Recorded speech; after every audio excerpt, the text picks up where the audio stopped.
Have you endured religious or spiritual trauma, and perhaps maybe even you've become atheistic or agnostic as a result of it?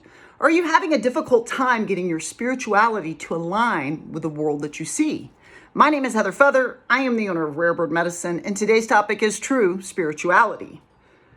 I am neurodivergent, and being on the spectrum as we all are, I'm on this point in the spectrum where I have many special interests, but the strongest, most massive one has been spirituality. I have found it to be a key to all of the darkened experiences that have been present in my reality to try to understand, my mother was a great teacher that love is the answer. My dear friend Momo once asked me, what's your favorite quote? I told her, love is the answer.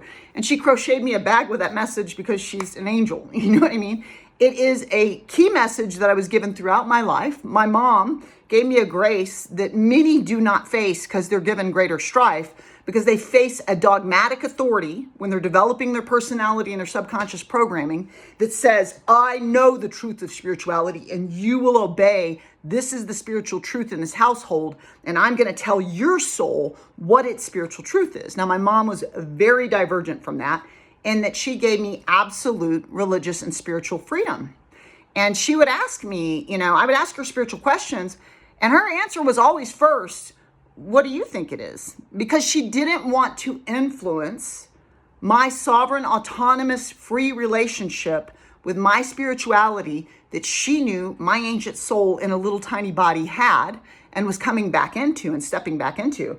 She was raised Baptist, and when she was 13, she went to the minister and said, what happens to people on the other side of the world who never hear Jesus' name? They never see a Bible. No one ever mentions their name. What happens to them? And the minister said, they go to hell. And my mom said, I first of all, to herself, know that's not truth. And second of all, this is not my religion. This is not for me. And at 13, she started to explore other things, because for her, that couldn't possibly be true if you're also going to espouse that your God is loving, that the master son of your God teaches forgiveness. Like, your math doesn't add up in this philosophy. And I remember as a teenager, I was growing up in Texas, and I had a friend that went to the Six Flags Over Jesus Baptist Church behind my house. It's now way larger, and many people refer to it as Six Flags Over Jesus because it's a mega conglomerate, huge Texas church. Clearly lots of money pouring into that spiritual tradition, to each their own. But I had a friend that invited me to go, and I remember telling my mom, hey, my friend wants me to go to the Baptist. And I remember her feeling like, oh, goodness, my child might choose to be a Baptist. You know what I mean? But she didn't tell me that story of her at 13 years old until much later in life, when I became more established in what I chose to believe as a free, sovereign, autonomous being. And she told me I was absolutely welcome to go as often as I wanted to go. And she gave me that freedom. So one of the terrible, what I consider crimes, because I think it is a crime in this world to tell another soul what they are. It's very tricky to go up to another soul and tell it what it is. First of all, a lot of people that are doing that don't operate from a you live many lifetimes idea. If you are somebody that believes you live many lifetimes, then every being gets to be all of the cultures, all of the genders, all of the sexual identifications. And it's a little tricky.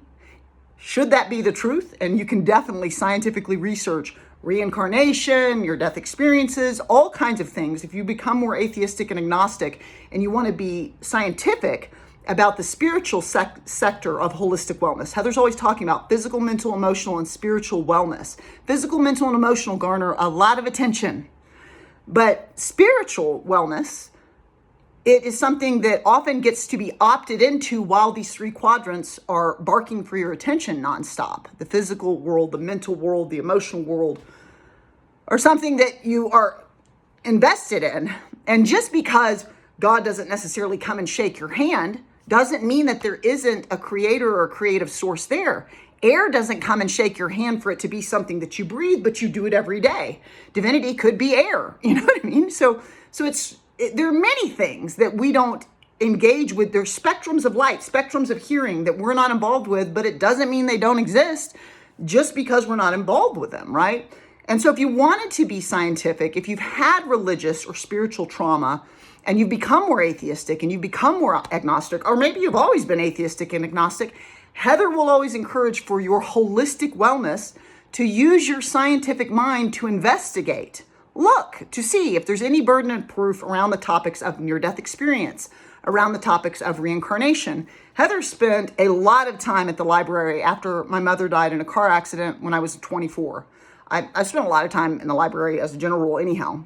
But I would just deep dive stacks of books into near-death experiences, reincarnation, looking for any proof, any burden of proof around her soul still existing, because I couldn't believe it could possibly be true, that there could be any truth around love being the answer, the truth, the way, and the light, and somebody as brilliant as my mother, a light so warm and generous and loving and such a model of how to exist as a human, being annihilated for all time. So I started investigating it.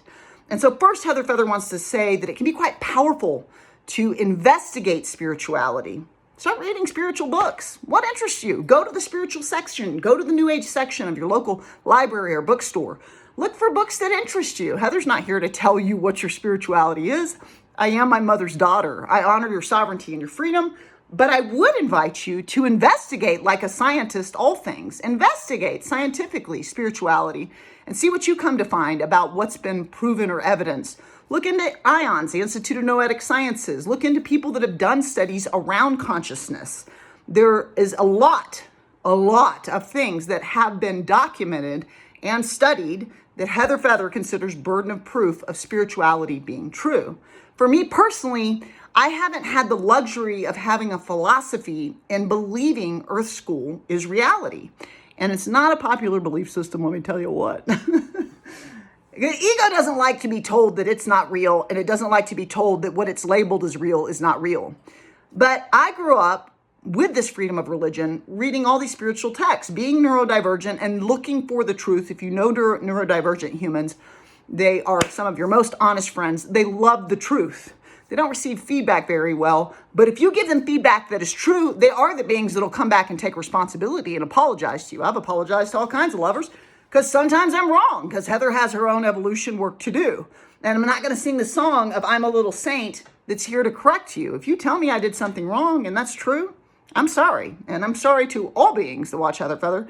If I've ever wronged you, feel free to come tell me about it.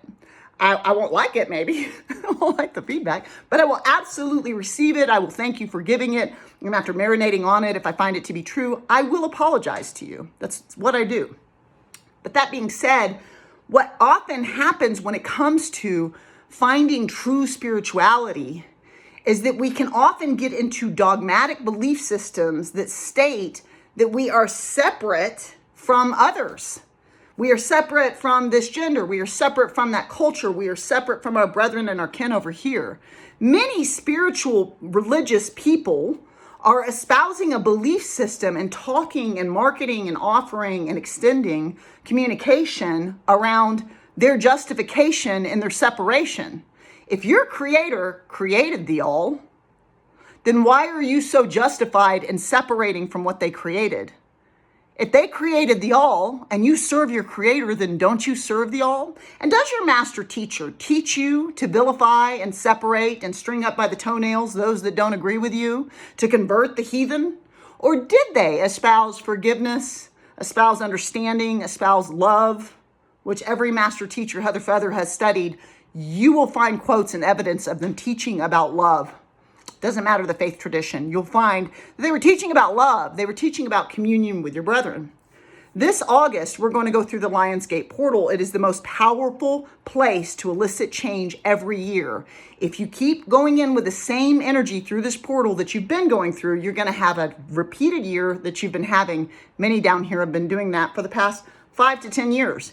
If you're ready to have a new year in this class, Heather's not here to tell you what true spirituality is for you. She's here to ask questions and tickle up a fun way to consider your relationship to your physical, mental, emotional, and spiritual selves, so that when you walk through that gateway, you're having fun operating in a new frequency of offering. You can go to rarebirdmedicine.com, click on the classes link to learn more about the class, and you can click book online to book for $55.50 total. Please join us this summer for the Lionsgate portal. Amun.